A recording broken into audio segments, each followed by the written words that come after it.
It's Maria from Still Dreaming Homestead. I also have a channel called Maria Tells a Story. So if you haven't checked that one out yet, please do. My grandson Kirk is helping me with that because I haven't figured out how to download any of my videos on it. So I think he might be downloading them for me. So I'm going to continue. We are reading the story still, The Legend of the White Raccoon. If you were following along yesterday, DJ was really worried about Alfred because he hadn't showed up at church. But later in the afternoon when he went, he saw Mr. and Mrs. Mulford, and they said that he had left early in the morning to go to church with DJ to Sunday school, and he never showed up. Well, now DJ's really nervous. So I don't know what's going to happen. Mrs. Mulford screaming because she's so scared. So let's start the chapter. We are on Chapter 9, Red Lights and Sirens. In the next few minutes, DJ's mind whirled so fast his whole head ached. Everyone was asking questions except Mrs. Mulford. She had let out such a shriek that Mrs. Greenlee, who owned the little store, rushed out. She led Alfred's mother up to her house behind the store.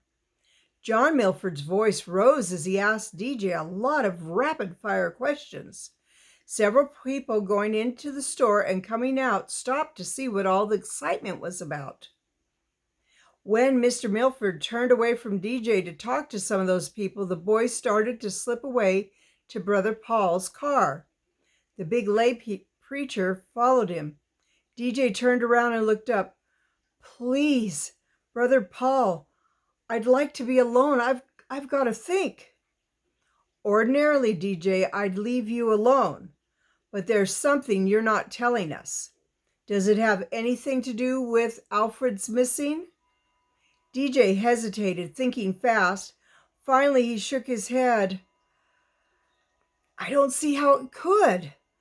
I just saw..." He hesitated. He almost blurted out that he'd seen Sky the poacher, and he'd acted like a man who had just kidnapped somebody.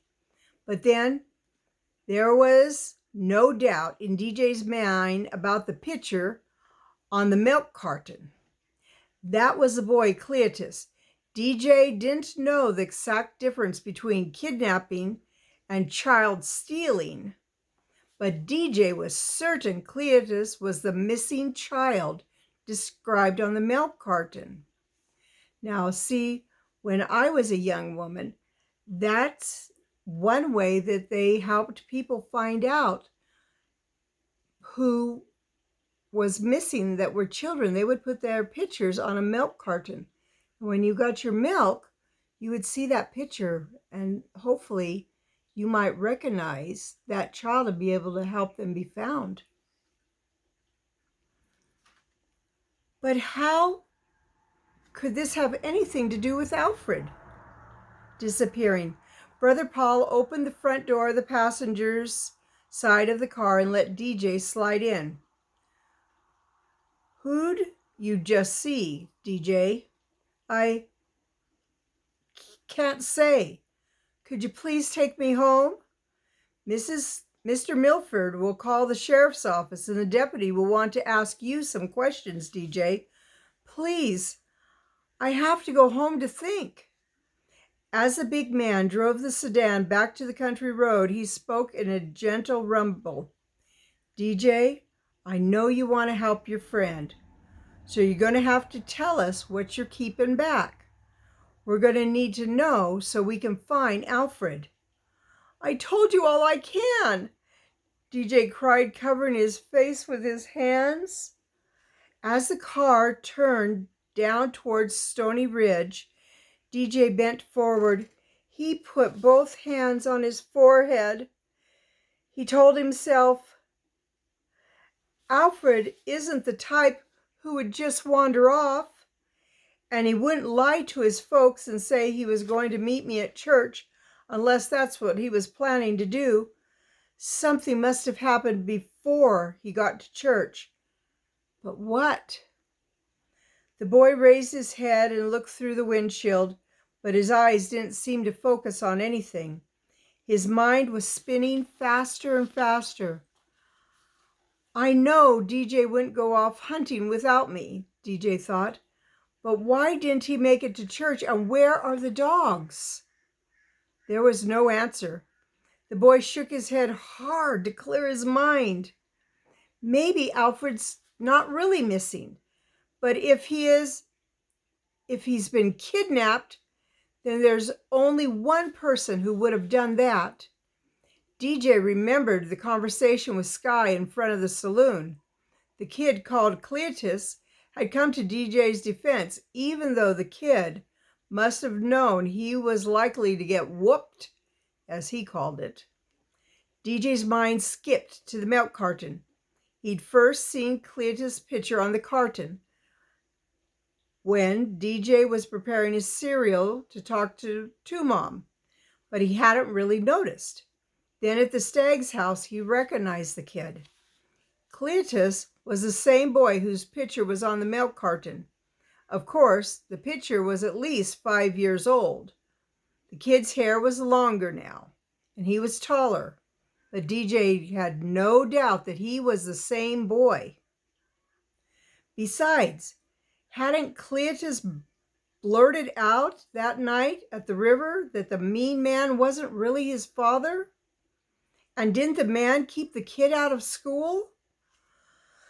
Of course, Cleotis could have gone to another school, even though he seemed to live within the Stony Ridge School District. But DJ told himself, still staring unseen out the windshield, when that man talked to me a little while ago, he didn't act nervous. He acted as if he didn't act as if he had done anything wrong. In fact, he warned me to tell Alfred to keep quiet too. Yet on the other hand, I know Sky has the missing kit pictured on the milk carton. So that guy's either a kidnapper or a child stealer. I don't know which it is, except it's against the law. And he threatened me and Alfred if we told about the white raccoon.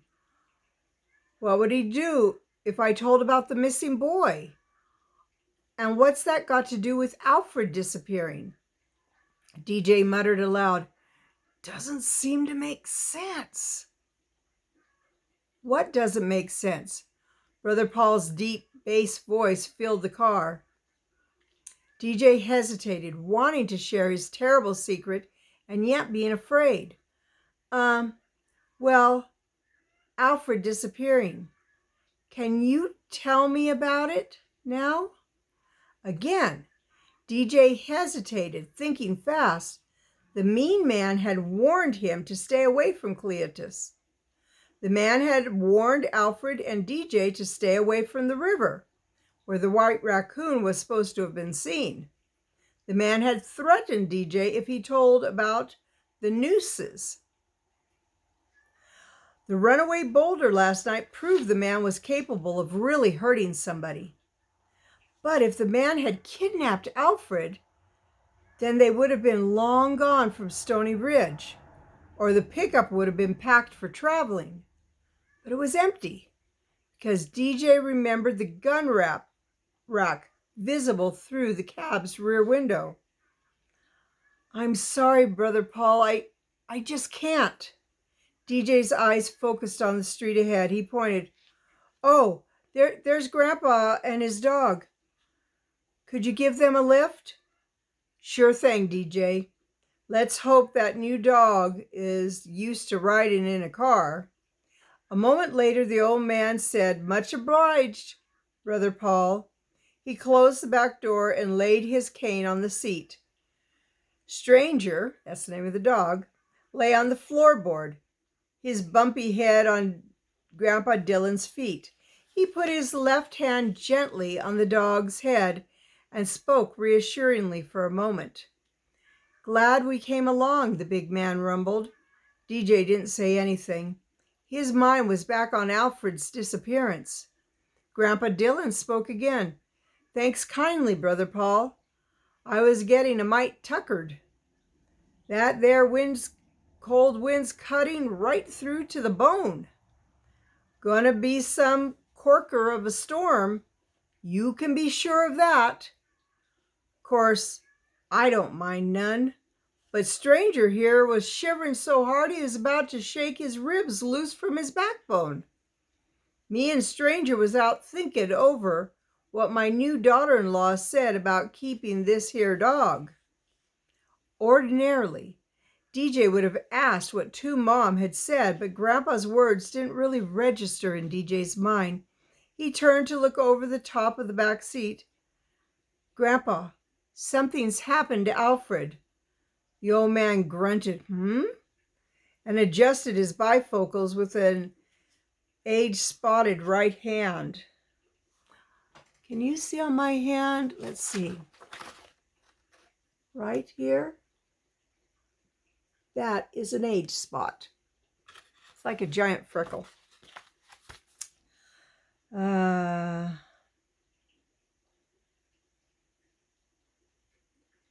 Sorry, I lost my spot.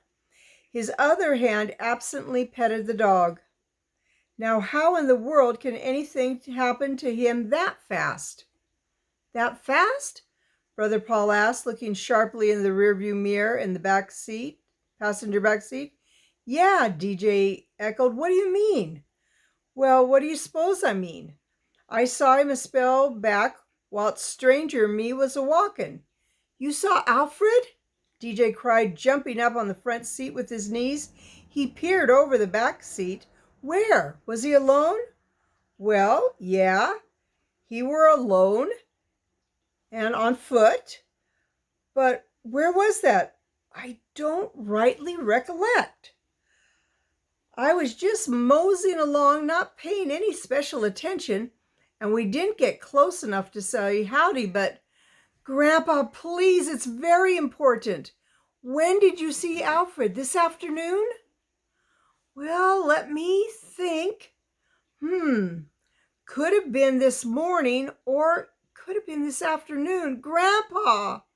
DJ's word was filled with anxious pleading. Oh, now I recollect. It was right before you two stopped to talk to me a while back. DJ and Brother Paul exchanged glances. The big man's eyes rolled up briefly, and DJ thought he could read the big man's lips. Thank you, Jesus. Think, Grandpa. You sure he was alone? Plumb by his lonesome. No dogs? Grandpa shook his head. I done told you. He was all by himself. DJ's excitement was making the questions bubble out of him like a soda pop on a hot day. Where'd you see Alfred? Well, me and Stranger was just past that park.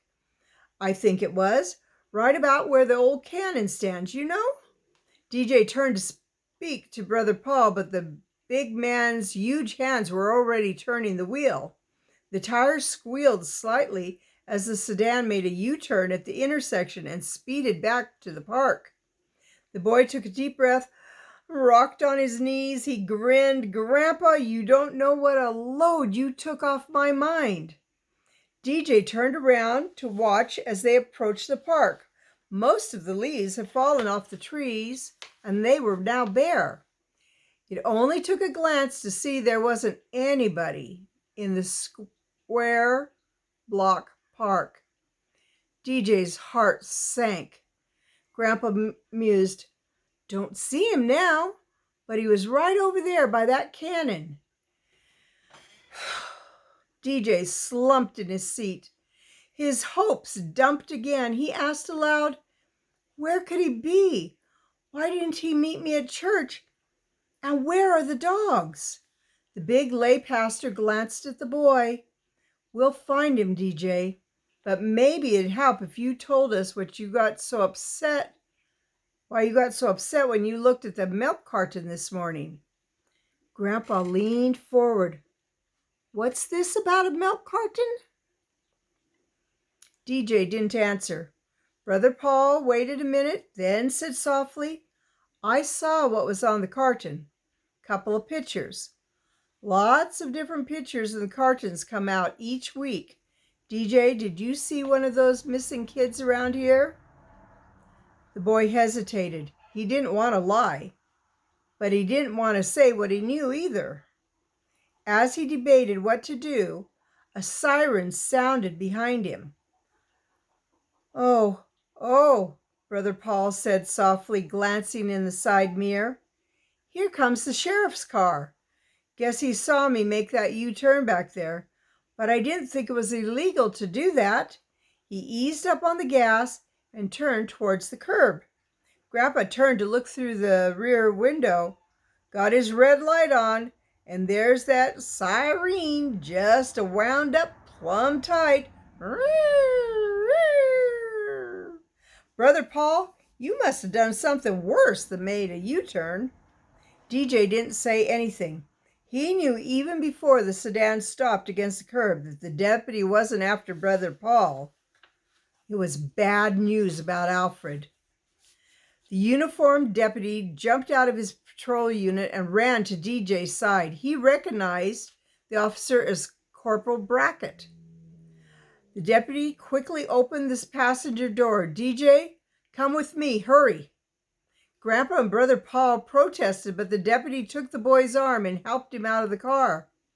There's no time to explain. Follow me back to the Milfords' house if you want, but I've got to roll on code 3. Come on, DJ, let's move. In seconds, the patrol unit was roaring out of town with its red light flashing and its siren wailing. DJ swallowed hard and managed to ask, Did you find Alfred? The deputy didn't take his eyes off the roadway. No, but we found something else. Wow. So that's the end of chapter 9. Tomorrow, we'll read chapter 10.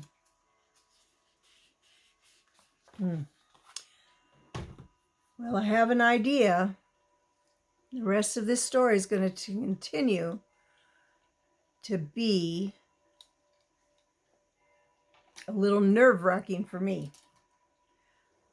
Now, I know this story is made up, but still it's so good, and I can just imagine it. Well, this is Maria from Still Dreaming Homestead, and Maria Tells a Story. I hope you enjoyed this story. I sure enjoy reading it to you. And I want to pray blessings on you and yours, in your house, out of your house, in the day and the night.